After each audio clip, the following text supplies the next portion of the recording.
受到这个风台影响呢，昨台南沿海风来到16日，当地北门南昆新大天府这个牌楼是起好40年啊，说来和这风台扫倒。这个牌楼呢是亚洲上界大的五门式插座牌楼，12支条啊拢是1000年的上午，这算是真歹估计。庙方表示讲，未来会用较坚固的现代工法顶起这个牌楼。 对空翕影片会当看到，固定古迹南昆新大天府头前，1982年起的五门式大牌楼规个倒去。这个牌楼是当地真重要的地标。这届受到丹那斯风台影响，台南沿海透强阵风上强有到16级，牌楼互强风扫倒去。庙方表示，这个牌楼有12支条啊，每一支条啊81公分粗，14公尺悬，拢是1000年的台湾稀土器，损失无法度估计。当时迄买一拢敢若听讲400-500万有的，所以讲这。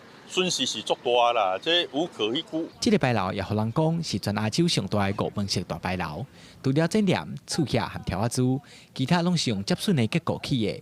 文书工作者地道聪讲，南昆新大天府毋但是台湾王爷信仰的中心，本身的建筑嘛真有艺术性。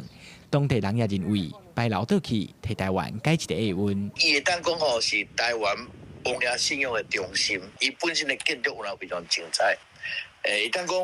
不管是新古建筑，拢请一流的师傅来做。有人讲到真好啊，这也是王爷去指示牌楼去欣赏这个天灾的命运，这是应该是闪过一下啦。台南市文化局表示，虽然南昆新大天府庙体是固定古迹，也毋过因为牌楼毋是文化资产，所以若要登记，经费需要庙方家己负责。